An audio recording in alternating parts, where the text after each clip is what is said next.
Selamat sore Bapak-Bapak. Selamat sore. Baik, saya ke Pak Lukas terlebih dahulu. Pak Lukas, PT UN Jakarta ini kan menguatkan putusan KIP yang menyatakan sejumlah dokumen akademik Presiden ke-7 Jokowi merupakan informasi terbuka. Apa makna putusan ini bagi pihak Bon Jovi? Ya, Bon Jovi sudah memperkirakan ya, karena memang sebenarnya kesan kami ya, UGM itu hanya ingin mengulur waktu ya. Mengulur waktu agar tidak memberikan dokumen-dokumen yang kita minta. Dari proses persidangan sejak di Komisi Informasi, bagaimana argumentasinya, dan kemudian ketika putusan KIP diterima, kita menang ya, diterima oleh KPU Jakarta, KPU Solo, dan KPU Pusat. Cuma UGM yang menolak, yang perlu melakukan gugatan banding.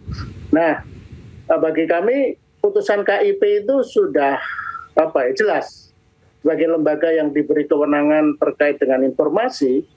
Kalaupun satu dan lain hal putusan PT UN mengabulkan banding UGM, kami sih tidak akan merasa mempersoalkan ya, karena itu berarti ya PT UN sedang pilek gitu. Tapi kan kita akhirnya dengan argumentasi yang kuat, dengan bukti-bukti yang jelas, bisa meyakinkan hakim PT UN bahwa banding UGM itu memang tidak semestinya dikabulkan, jadi ditolak. Jadi kami tentu menyambut gembira di satu sisi, tapi di sisi lain juga agak sedih ya.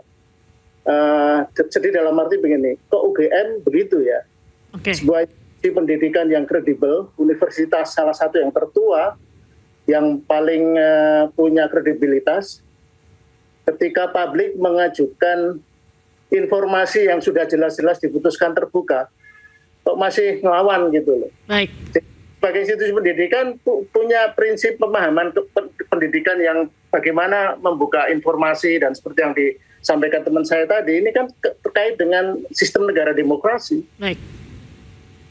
Baik. Bung Lecumanan, bagaimana Anda memandang putusan ini? Sebenarnya terkait apa yang diputuskan oleh PT UN itu, kita itu semua ya masyarakat warga negara yang ada di Indonesia ini harus yang namanya mematuhi putusan pengadilan ya. Tidak ada alasan bagi siapapun untuk tidak patuh terhadap putusan pengadilan. Cuman perlu saya sampaikan ya kan, terkait dengan publikasi ijazah sertifikat Pak Jokowi ini 2 tahun yang lalu ya kan, bahwa seseorang bernama Dian Sandi itu kan telah mempublikasi dan tidak ada keberatan dari pihak Pak Jokowi. Tidak ada yang menyampaikan keberatan, nggak ada. Ya kan, cuman kami keberatan ketika ya kan ijazah yang dipublikasi oleh seseorang bernama Dian Sandi yang kemudian diolok-olok, dijatuhkan harkat dan martabat yang kebetulan ada di foto itu, dan nama yang tertera di ijazah itu direndahkan serendah-rendahnya. Itu yang menjadi keberatan kami. Kami ketika disandingkan ada proses gelar perkara khusus di tingkat Polda Metro Jaya, juga Dirkrimum telah memberikan kesempatan kepada para terlapor untuk melihat. Jadi kami tidak ada masalah terkait dengan publikasi, ya kan, terkait dengan putusan yang sudah menjadi putusan pengadilan yang kemudian mengharuskan untuk dipublikasi, silakan. Kami tidak pernah ada keberatan, Mbak, gitu loh. Ya kan, jadi ini sudah berlangsung sekian lama, kami sama sekali tidak ada keberatan. Baik, jadi tidak ada masalah soal publikasi ya, Bung ya. Baik, Pak Lukas. Tidak ada masalah. Tidak ada keberatan dari kami. Tentu publikasi itu satu aspek ya, artinya satu proses yang jadi alih-alih hanya memberikan menurut versi pendukung Jokowi kan salinan ya, anti siapa itu tadi. Nah, kenapa tidak dijelaskan aja Jokowi menunjukkan itu, dan kemudian dibentuk tim panel ahli yang independen ya, yang tidak memihak kedua belah pihak untuk bisa memeriksa. Nah, itu satu, atau yang kedua, atau digabung 1 dan 2 itu selain diteliti oleh tim independen, juga Jokowi menunjukkan bukti-bukti dokumen-dokumen yang terkait, yang relevan dengan didapatkannya ijazah itu. Seperti yang kami minta di KIP, kita minta sekitar 20 dokumen untuk memastikan bahwa proses mendapatkan ijazah itu melalui proses yang benar dan sah. Nah, artinya sebenarnya kami tidak punya sentimen soal palsu atau asli, tapi sentimen kami adalah ini kontroversi yang sudah berlarut-larut. Ini hanya bisa ditunjukkan dengan bukti, evidence base. Nah, bukti itu makanya kita ajukan ke Komisi Informasi Publik. Nah, UGM yang kami sayangkan itu mestinya bersama-sama dengan kami memberikan penjelasan ke masyarakat. Jadi apa yang kami minta ditunjukkan saja juga di sidang informasi. Kita kan meminta misalnya ini ya, transkrip nilai KAS dan KHS, kemudian kopi anskripsi, surat tugas pembimbing, berita acara sidang tugas akhir, SK yudisium, buku wisuda, permintaan legalisasi ijazah dari KPU, dan permintaan verifikasi ijazah, dan beberapa SOP. Nah, kalau itu ada, tidak harus semua ya, 80-75% ada, itu kan selesai persoalan, terjawab. Dan UGM tidak harus melakukan banding dan sebagainya yang seolah-olah ingin mengulur waktu atau ingin mengubur isu ini. Gitu.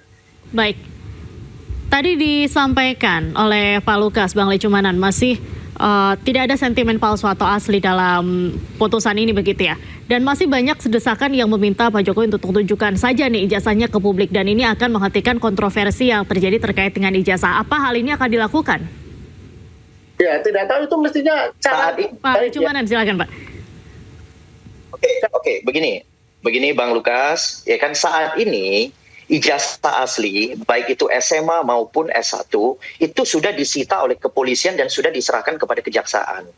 Karena kenapa? Ada laporan kami terkait dengan tindak pidana yang dilakukan oleh Dr. Tifa dan Roy, ya kan? Sehingga barang bukti itu saat ini berada di tangan kejaksaan. Ya kan, kalau untuk saat sekarang kami kan nggak bisa ngambil karena kami berharap proses hukum berjalan di pengadilan dulu, ya kan, proses yang yang kuat dugaan kami ada tindak pidananya, ya kan. Nah, yang kalau saat ini kemudian kami harus dipaksa untuk mengambil, saya rasa tidak tepat. Masa kami minta lagi dari jaksa? Sementara sudah disita melalui apa? Penetapan pengadilan.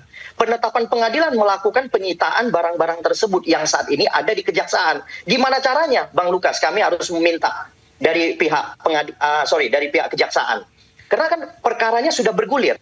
Ya kan, sudah ada nomor perkara terhadap Roy Suryo, juga terhadap Dr. Tifa. Malah Dr. Tifa akan disidangkan tanggal 6 Agustus ini gitu loh, Bang Lukas. Nah, gimana coba saya tanya, gimana saran Bang Lukas? Ya kan, ya, sementara kami punya barang sudah ada di kejaksaan. Ya, silakan Bang Lukas. Ya, menurut saya ini memang sudah a little bit too late ya, sudah agak terlambat karena kan persoalannya begini. Yang disidangkan saat ini kan sidang pencemaran nama baik, jadi bukan ijazah yang dipersoalkan ini sidang ini. Dianggap mencemarkan nama baik, seharusnya sebelum Jokowi melaporkan pencemaran nama baik, Jokowi melakukan apa yang saya sampaikan tadi, dua hal itu tadi, menunjukkan ke publik dan membentuk tim, untuk dibentuk tim independen, serta menunjukkan juga dokumen-dokumen terkait. Nah, kalau itu dulu dilakukan tidak perlu ada. Nah, kalau itu terbukti semuanya valid, asli, kan orang juga akan maklum lah kalau Jokowi kemudian melakukan gugatan laporan pencemaran nama baik.